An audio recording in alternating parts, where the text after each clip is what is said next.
দল মতের ঊর্ধ্বে উঠে বলেন আল্লামা দেলাওয়ার হোসাইন সাইদি রহমতুল্লাহ আলাইহি, এই লোকটা যতদিন কোরআন শরীফ মাদ্রাসায় শুদ্ধ করে পড়তো কেউ ওনাকে শত্রুতা মনে করতো? যতদিন উনি নিজে কোরআন বুঝেছে কেউ শত্রু মনে করতো? যতদিন উনি নিজে ব্যক্তিগত জীবনে পারিবারিক জীবনে মেনে চলেছে, সন্তানাদি ছেলেদেরকে নিয়ে, মেয়ে তো নেই, ছেলেদেরকে নিয়ে মানত, কেউ ওনাকে শত্রু মনে করতো?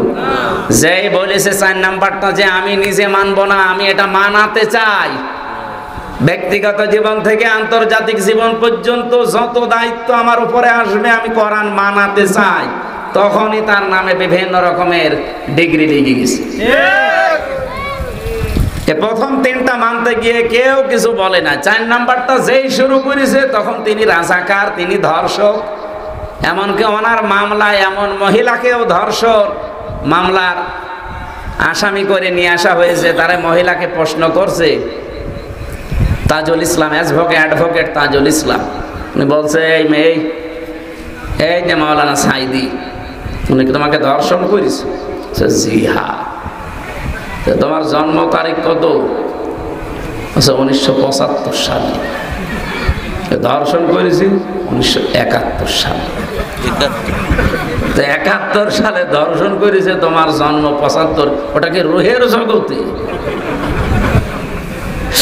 ওই দিনই ওনার মামলা ঢিসমিস হয়ে যাওয়ার কথা না?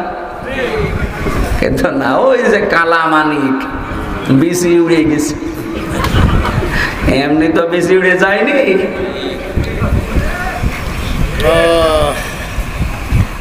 লোকটা আমার মনে হয় যদি বেঁচে থাকতো আর আজকে যদি মাগুরায় আসতো, এই কয়জন মানুষ হইতো না? মাগুরা না বাংলাদেশের কোন একটা ময়দান আছে যেখানে জায়গা দেওয়ার মতো? জালেমরা এমন একটা কাজ করে দিল। আর আমার একদিন দেখা হয়েছিল জেলখানা, আমিও তো 3 বছর ছিলাম, উনি ছিল 13 বছর। একদিন হালকা 10 মিনিটের জন্য দেখেছিলাম, তারপরে আর পাইনি। পরের দিন শুনলাম যে উনি মারা গেছে। মারা গেছে না, ওনাকে মেরে ফেলা হয়েছে। আমরা চাচ্ছি এই 54 বছরে, শুধু 15.5 বছর না, 54 বছরে যত অবৈধ হত্যা হয়েছে বিভিন্ন কায়দায়, বিচারের নামে আর বিচারের বাইরে, সব হত্যার বিচার করা লাগবে। আগামীতে কেউ আর এরকম উল্টা পাল্টা হত্যা করতে পারবে না। কি আরম্ভ হয়েছে দেশে আপনি দেখতে পাচ্ছেন, মানুষকে পাথর দিয়ে পিটিয়ে মেরে ফেলছে। গতকালকেও একজনকে পিটিয়ে মেরে ফেলেছে লাঠি দিয়ে। আমি একটা হাদিস পড়ছিলাম না প্রথমে, কি শুনেছেন? আরবিতে বললাম, কি কিছু বুঝেছেন আপনারা? হাদিসের বাংলা বলছি এবার। বিশ্ব নবীর কাছে হযরত আবু হুরায়রা থেকে বর্ণিত, নবীজির কাছে একটা লোক, এদিকে তাকান, একজন লোক এসে বলে, ইয়া রাসূলুল্লাহি আরাআইতা ইন জা রাজুলুন ইউরিদু আখযা মালি, হে আল্লাহর রাসূল, যদি কেউ আমার সম্পদ ছিনিয়ে নিতে আসে, চাঁদাবাজি করতে আসে, আমি কি করব? আমি মনে হয় এই হাদিস এখন বানালাম নাকি? না, 1500 বছর আগে মুসলিম শরীফের 257 নম্বর হাদিস। বাড়িতে যে আরবি বাংলা যে কোনো ভাষায় মিলিয়ে নেন। নবীজি বললেন, ফালা তুতিহি মালাকা, তুমি তোমার সম্পদ এই চাঁদাবাজকে দেবে না। কে বলছেন বলেন তো? বিশ্ব নবী। নবীজিকে আগে বললাম না কোনো কথা তিনি মন মতো বলতেন না, আল্লাহ যা বলতে বলছেন উনি তাই বলতেন। বিশ্ব নবী বললেন, না, তুমি তোমার মাল ওই চাঁদাবাজকে যে ছিনিয়ে নিতে আসে, জোর করে নিতে আসে, তাকে দেবে না। লোকটা এবার আশ্চর্যবোধক কথা বলছেন, ক্বালা আরাআইতা ইন ক্বাতালানি, হে নবী, এই সম্পদ যদি আমি তাকে দিতে না চাই তাহলে সে কিন্তু আমার সাথে মারামারি করবে, আমাকে মেরে ফেলতে পারে। নবীজি বললেন, ক্বালা কাতিলহু, তুমিও তার সাথে মারামারি করো। এই হাদিস শুধু এই মাগুরা জেলার জন্য না সারা বাংলাদেশের জন্য আছে? আমি আশা করছি এটা রেকর্ড হচ্ছে, সারা বাংলাদেশে হাদিস মেনে চলবে ইনশাআল্লাহ। ক্বালা কাতিলহু, নবীজি বললেন তুমিও তার সাথে মারামারি করবে। লোকটা বলে, ক্বালা আরাআইতা ইন ক্বাতালানি, এখানে আশ্চর্যবোধক চিহ্ন আছে। যদি বিশ্বাস না হয় মাহফিলের পরে এসে এখানে দেখে যাবেন। একটা দাগ দিয়ে নিচে একটা ফোঁটা দেওয়া আছে, এটা কি বলে?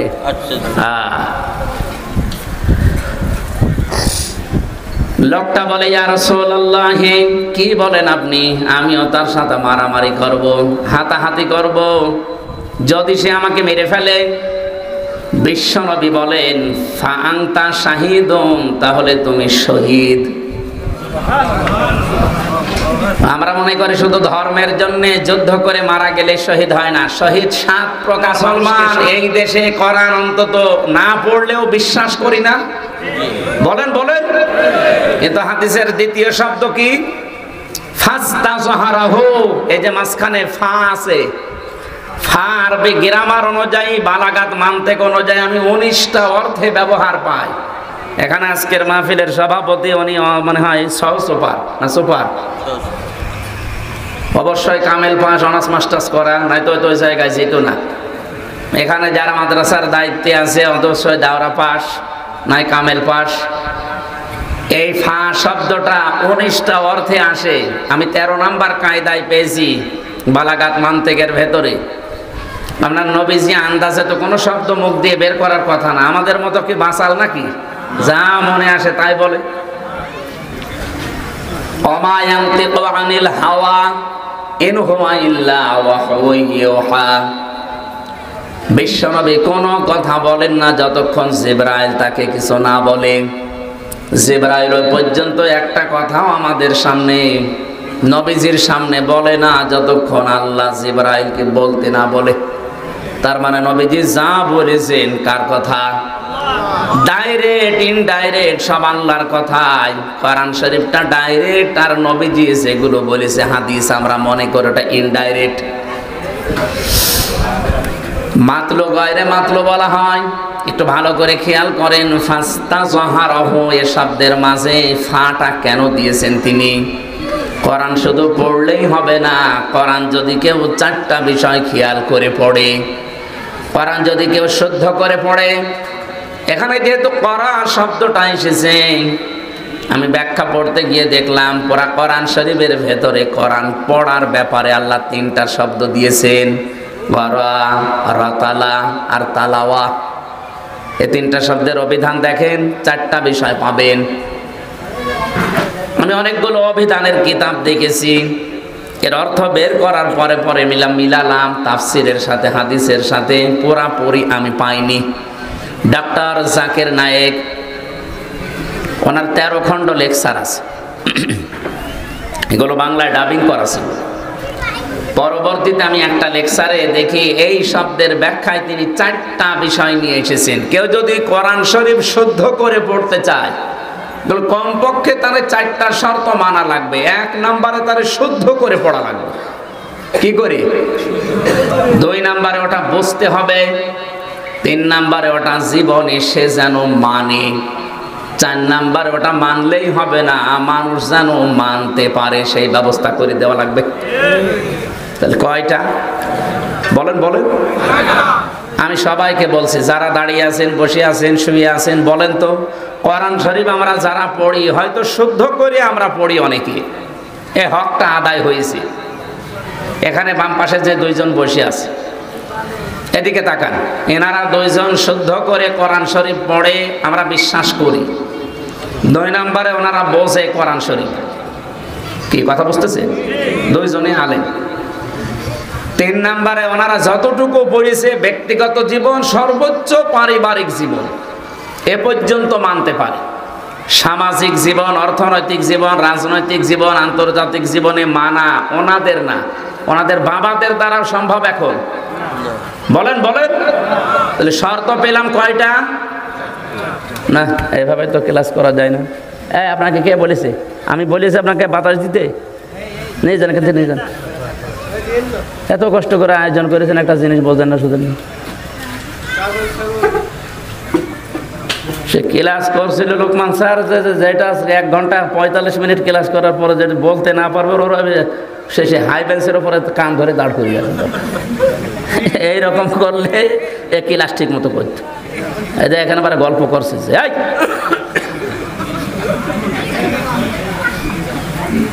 অ্যাক্টিভ হওয়া লাগবে ভাই। না এই নাই মেখান থেকে যাও।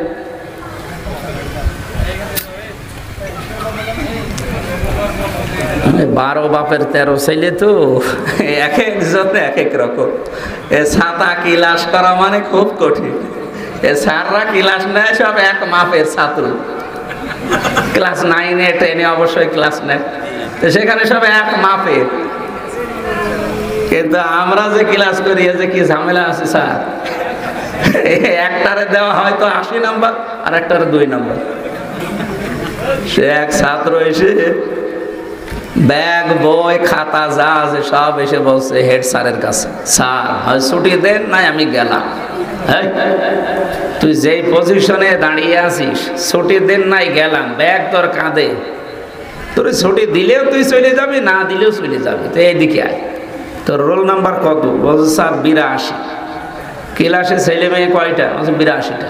ও তুই এইরকম ছাত্র, 82টা ছেলে মেয়ে ক্লাসে, ওর রোল নাম্বার 82। ও খুব ভালো ছাত্র, ওর জীবনের কোনো এম আছে, কোনো উদ্দেশ্য আছে? ও আসে মা বাবার ভয় আর ওই চলে যায়। এরকম ছাত্র হলে হবে? তো অ্যাক্টিভ হয়ে শোনেন তো, ওনাদের যে 2টা শর্ত পর্যন্ত শেষ, 3 নাম্বারটা মানতে পারছে? কত দূর মানতে পারে? ব্যক্তিগত জীবনে, পারিবারিক জীবনে। কিন্তু এরপরে যতগুলো জীবন এখনো আছে, এখনো প্রায় 7টা জীবন আছে।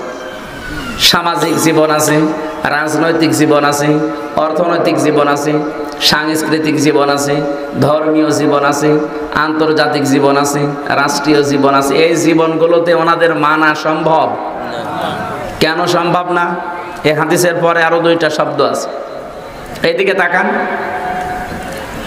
তাহলে শর্ত আমরা বললাম 4টা, 2টা পর্যন্ত মেনে 3 নাম্বারে ওনারা ফেল। 4 নাম্বারটা তো আরো কঠিন। 4 নাম্বার কি? শুধু নিজে মানলেই হবে না, মানুষ যেন মানতে পারে সেই ব্যবস্থা করে দেওয়া লাগবে। দল মতের ঊর্ধ্বে উঠে বলেন আল্লামা দেলাওয়ার হোসাইন সাইদি রহমতুল্লাহ আলাইহি, এই লোকটা যতদিন কোরআন শরীফ মাদ্রাসায় শুদ্ধ করে পড়তো, কেউ ওনাকে শত্রুতা মনে করত? যতদিন উনি নিজে কোরআন বুঝেছে, কেউ শত্রু মনে করত? যতদিন উনি নিজে ব্যক্তিগত জীবনে, পারিবারিক জীবনে মেনে চলেছে, সন্তানাদি ছেলেদেরকে নিয়ে, মেয়ে তো নেই, ছেলেদেরকে নিয়ে মানত, কেউ ওনাকে শত্রু মনে করত? যেই বলেছে 4 নাম্বারটা যে আমি নিজে মানবো না, আমি এটা মানাতে চাই, ব্যক্তিগত জীবন থেকে আন্তর্জাতিক জীবন পর্যন্ত যত দায়িত্ব আমার উপরে আসবে আমি কোরআন মানাতে চাই, তখনই তার নামে বিভিন্ন রকমের ডিগ্রি লেগে গেছে। প্রথম 3টা মানতে গিয়ে কেউ কিছু বলে না। 4 নাম্বারটা যেই শুরু করেছে তখন তিনি রাজাকার, তিনি ধর্ষক। এমনকি ওনার মামলায় এমন মহিলাকেও ধর্ষণ মামলার আসামি করে নিয়ে আসা হয়েছে। তারা মহিলাকে প্রশ্ন করছে, তাজুল ইসলাম, অ্যাডভোকেট তাজুল ইসলাম, উনি বলছে এই মেয়ে, এই যে মাওলানা সাইদি, উনি কি তোমাকে ধর্ষণ করেছে? জি হ্যাঁ। তোমার জন্ম তারিখ কত? 1975 সালে। ধর্ষণ করেছি 1971 সালে। 71 সালে ধর্ষণ করেছে, তোমার জন্ম 75। ওটাকে রুহের জগতে। ওই দিনই ওনার মামলা ঢিসমিস হয়ে যাওয়ার কথা না? কিন্তু না, ওই যে কালা মানিক বিসি উড়ে গেছে, এমনি তো বেশি উড়ে যায়নি।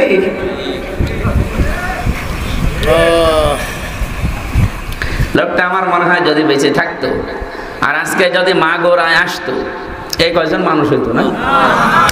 মাগুরা না বাংলাদেশের কোন একটা ময়দান আছে যেখানে জায়গা দেওয়ার মতো? জালেমরা এমন একটা কাজ করে দিল। আর আমার একদিন দেখা হয়েছিল জেলখানা, আমিও তো 3 বছর ছিলাম, উনি ছিল 13 বছর।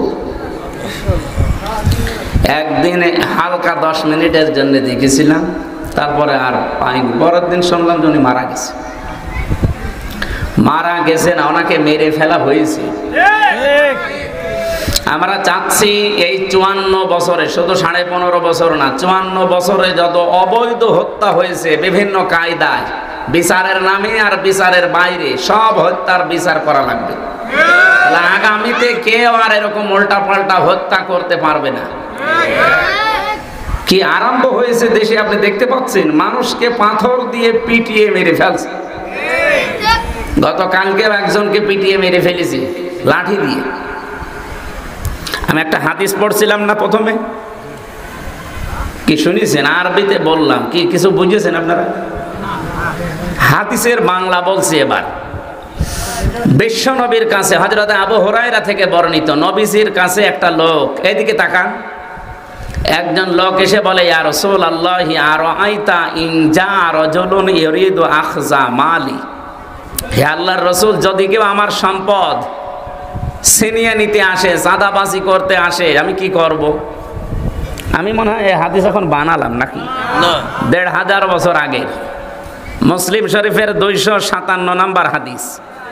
বাড়িতে যে আরবি বাংলা যে কোনো ভাষায় মিলিয়ে নেন।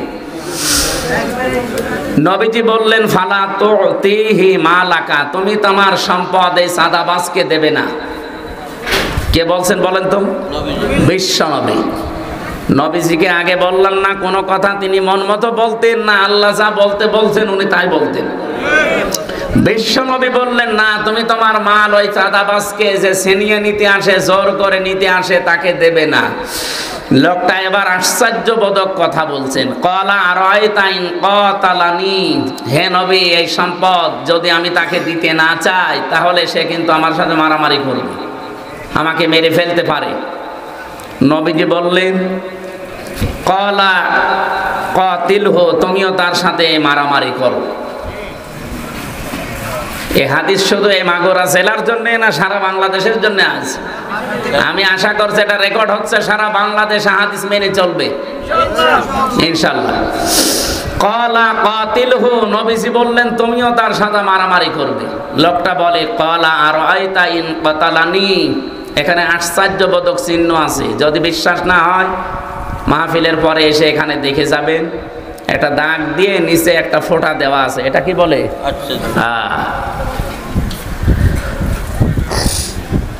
লোকটা বলে, ইয়া রাসূলুল্লাহ, কি বলেন আপনি?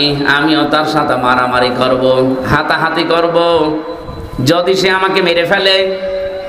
বিশ্বনবী বলেন, ফা আনতা শাহীদুন, তাহলে তুমি শহীদ। আমরা মনে করি শুধু ধর্মের জন্য যুদ্ধ করে মারা গেলে শহীদ হয় না। শহীদ ৭ প্রকার মানুষকে শহীদ বলা হয়। কয় প্রকার?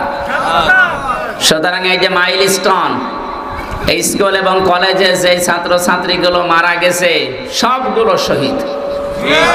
আগুনে পুড়ে মরলেও শহীদ হয়, তারা সব আগুনে পুড়ে মারা যায়নি। যদি ঈমান থাকে আল্লাহ তাদেরকে শাহাদাতের মর্যাদা নসিব করেন, বলেন আমিন। এবার শেষ কথা বলছি। লোকটা বলে, ইয়া রাসূলুল্লাহ,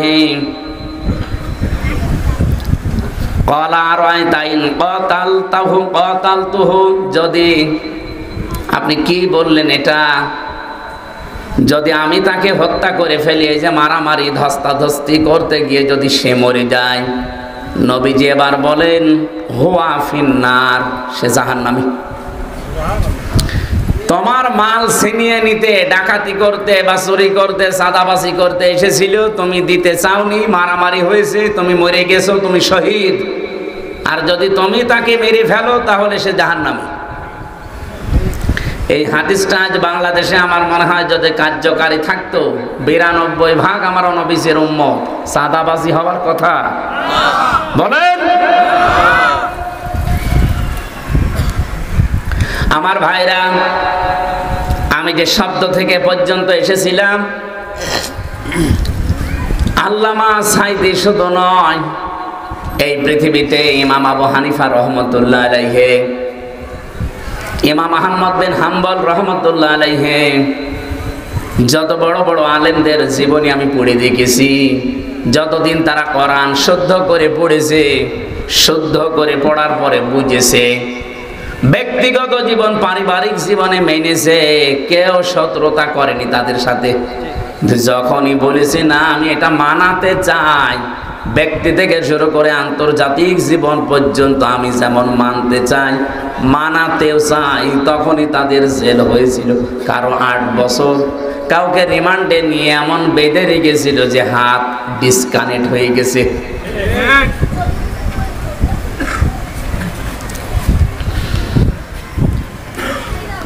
জীবনী পড়তে গিয়ে দেখেছি হযরতে আবু হানিফা রহমাতুল্লাহ আলাইহি 8 বছর শুধু জেলখানায় কাটাননি, তাকে বিষ দিয়ে শেষ পর্যন্ত মেরে ফেলেছে। বাংলার মুসলমানেরা শুধু কোরআন শরীফ শুদ্ধ করে পড়ে যদি মনে করেন আমার হক আদায় হয়ে গেছে, কে বলেছে আপনাকে? আপনি কি আমার সাথে বেশি বোঝেন? আমি নিজে ব্যাখ্যা করেছি, পড়েছি, বুঝেছি, এরপরে বলছি শুদ্ধ করে পড়লেই হক আদায় হয় না, এটা বুঝতে হয়। শুধু বুঝলেই হয় না, মানতে হয়। শুধু মানলেই হয় না, মানাতে হয়। এই 4টা শর্ত মেনে যারা কোরআন পড়ে আর কোরআনকে যারা বিজয়ী করার জন্য চেষ্টা করে, ব্যক্তিগত জীবন থেকে একেবারে আন্তর্জাতিক জীবন পর্যন্ত কোরআন থাকবে বিজয়ী। কি থাকবে? বলেন বলেন। এই 54 বছরে কোরআন বিজয়ী আছে? নেই। ফাস্তাসাহারাহু শব্দের অর্থ আমি বিজয় করলাম কেন? কারণ এর পরে যে 2টা শব্দ আছে দেখেন, ফাহাল্লা হালালাহু, এরকম আছে ফাহাল্লা হালালাহু ওয়া হারামা হারামাহু। কোরআন যদি বিজয় থাকে তাহলে হালালকে হালাল জেনে মানা সহজ, আর হারামকে হারাম জেনে মানা সহজ। আপনি হালালকে হালাল জেনে মেনে নিতে পারবেন, আর হারামকে হারাম জেনে ছেড়ে দিতে পারবেন। কোরআন বিজয়ী না থাকলে হালালকে হালাল জানার পরও আপনি মানতে পারেন না, হারামকে হারাম জানার পরও আপনি ছেড়ে দিতে পারেন না। কোরআন বিজয় না থাকলে আপনার এই যে অবস্থার ধারাবাহিকতা এমন আকাশ পাতাল হয়ে যায়। একজনের বেতন মনে করেন 2 লক্ষ টাকা, আর একজনের বেতন মাত্র 10,000, অথচ 2 জনেই এক জায়গায় থাকে, এক শহরে থাকে, ছেলে মেয়েও তাদের 2টা করে। বাস্তবতায় এখন যে লোকটার মাত্র 10,000 বেতন আর যার 2 লাখ, এই লোকটা করবে কি? কোরআনতে বিজয়ী থাকলে কি হয়? একজন গাছতলার, একজন একেবারে আসমানে থাকবে না। আজ কমিউনিস্ট পার্টি যারা করে তারা বলে যে কেউ 10 তলায় কেউ গাছতলায় হবে না, সব সমান করে দেব। ইসলাম এটা চায়, কিন্তু ওদের মতো করে না। ইসলাম চায় যাকাত ভিত্তিক অর্থনীতির মাধ্যমে, ইসলাম চায় দানের মাধ্যমে, ইসলাম চায় সাদকার মাধ্যমে, ইসলাম চায় হক আদায় করার মাধ্যমে। আপনি 2 লক্ষ টাকা বেতন পাচ্ছেন, ও 10,000 টাকা বেতন পাচ্ছে, ঠিক আছে, কিন্তু আপনার ওই 2 লক্ষ টাকার ভেতরে অনেকগুলো